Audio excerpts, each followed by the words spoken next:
Terdapat satu hadis yang didokumentasikan oleh Imam Muslim bin Hajjaj dalam kitabnya Sahih Muslim nomor hadis 2664 dan tersambung sanadnya, silsilah periwayatannya pada sahabat mulia Abu Hurairah Abdurrahman bin Sahr radhiyallahu taala anhu dari Nabi sallallahu alaihi wasallam bahwa satu ketika Nabi memberikan satu nasihat kepada kalangan sahabatnya. Di antara kita seringkali ingin minta nasihat kepada ulama, minta nasihat kepada tokoh. Hadis ini memberikan kesempatan kepada kita untuk mendengar langsung nasihat dari Nabi Agung Muhammad SAW.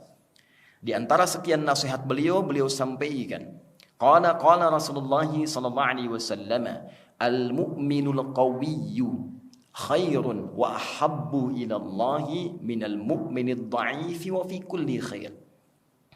Al-mu'minul qawiyyu, insan beriman yang kuat itu, khairun wa ahabbu ilallah, dipandang lebih baik dan lebih dicintai oleh Allah, minal mu'minid dha'if, dibandingkan dengan orang yang mengaku beriman tapi lemah. Wa fi kulli khair, dan kekuatannya ini digunakan pada beragam aspek kebaikan. Rawahu Muslim, hadis diriwayatkan oleh Imam Muslim. Hadirin, hadis ini menurut para ulama setidaknya memberikan kesan positif yang ditekankan pada 3 aspek. Kesan positif ini dikhususkan oleh Nabi SAW pada sifat orang beriman. Seakan ingin memberikan sebuah kesan bahwa jika ada orang mengaku beriman, maka ia tidak akan lepas dari sifat ini. Jika Anda datang ke Jumat ini dan mengatakan, saya termasuk yang beriman ya Rasulullah, maka buktikan keberimanan kita dengan setidaknya memenuhi sifat yang diterangkan oleh Nabi SAW dalam hadis berikut ini. Satu aspek pertama disebutkan oleh para ulama yang dimaksud insan beriman yang kuat itu yang paling pokok adalah kekuatan spiritualnya, kekuatan imannya. Kuat fisik bagus, kuat intelektual bagus, tapi dasar yang paling pokok adalah kekuatan spiritualnya, kekuatan imannya. Yang dengan iman itulah kemudian melahirkan satu buah yang disebut takwa, dan takwa itulah akumulasi semua sifat kebaikan yang melekat pada diri dan jiwa manusia. Jujur itu sifat, sabar sifat, rendah hati sifat, penyayang sifat. Akumulasi seluruh sifat itu dalam bahasa Al-Quran, bahkan di standar bahasa Arab sekarang disebut dengan takwa namanya. Sumber takwa dasarnya ada pada iman. Untuk itulah ketika Al-Quran membuka pertama kali kata takwa, disandingkannya dengan kata iman. Dzalikal kitabu la raiba fi hudal lil muttaqin. Siapa orang takwa yang dimaksud di sini? Alladzina yu'minuna bil ghaib, yaitu orang yang meyakini, memiliki iman kepada Allah walaupun belum tampak dalam pandangannya. Iman disandingkan dengan takwa.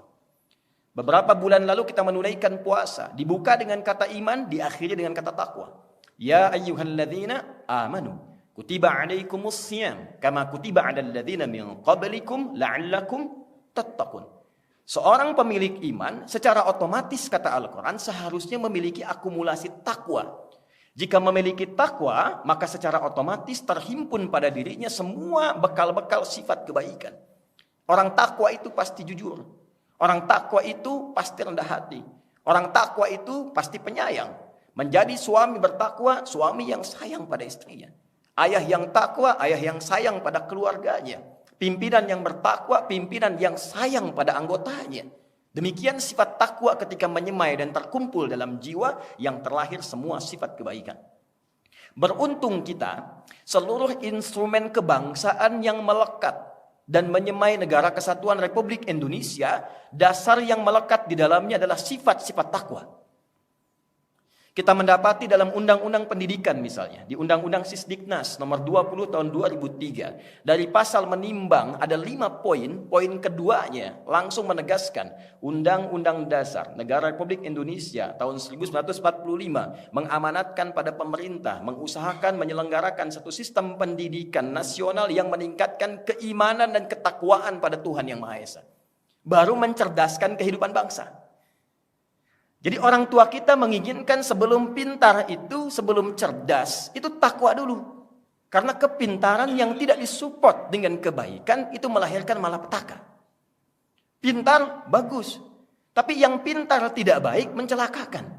Pintar dalam bidang hukum, tapi tidak baik, berpeluang memanipulasi hukum. Pintar di bidang ekonomi, tapi tidak baik, berpeluang pula menghadirkan tindakan-tindakan yang kontraproduktif. Maka undang-undang kita, dasar negara kita menyematkan takwa sebelum sifat intelektual. Sifat spiritual sebelum intelektual. Kita bawa, kita tarik ke Sabta Marga TNI dari 7. 1, kami warga negara Indonesia yang bersendikan Pancasila. 2, jadi patriot. 3, kesatria. Kami kesatria Indonesia yang bertakwa pada Tuhan Yang Maha Esa. Membela kebenaran, kejujuran, dan keadilan. Takwa hadir di dalamnya. Dibawa kemudian ke Polri. Dari Tribrata yang pertama, kami polisi Negara Kesatuan Republik Indonesia yang mengabdi pada nusa dan bangsa dengan meningkatkan ketakwaan pada Tuhan Yang Maha Esa. Takwa. Dibawa ke kehakiman, ada 5 dasar etik hakim disebut dengan Panca Dharma. Dari ksatria sampai dengan tirta. Yang pertamanya disebut ksatria, kami hakim Indonesia yang meningkatkan takwa kepada Tuhan Yang Maha Esa.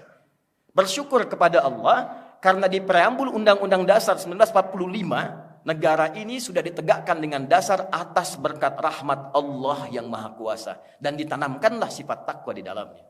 Jadi ketika Nabi mengatakan al-mu'minul qawiyyu, orang beriman yang kuat itu. Sekarang Anda jadi apapun silahkan. Jadi pemimpin, bagus. Jadi birokrat, bagus. Jadi hartawan, bagus. Jadi insinyur, istimewa.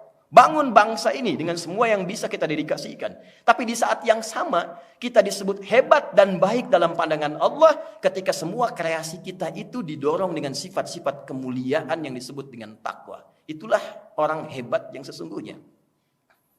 Dasar yang kedua, tidak cukup dengan soleh saja. Tidak cukup dengan baik saja.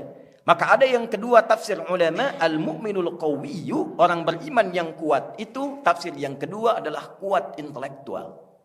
Kuat pengetahuan. Soleh, bagus. Soleh tapi tak pintar, bermasalah. Soleh bagus tapi tak menguasai ilmu, berfatwa, bisa salah. Yang benar jadi salah, yang salah kemungkinan benar. Itulah sebabnya Nabi pernah mengatakan, hadis riwayat Muslim, nomor hadis yang ke-11, jilid pertama dari 9 jilid di Sahih Muslim. Ketika Nabi mengatakan, sayati alaikum unasun au kama qala, akan tiba satu masa, segolongan manusia datang, yuhaddithunakum bima lam tasma'uhu wa la yasma'unahu aba'ukum. Datang orang-orang seperti kelihatan pintar, seperti kelihatan soleh.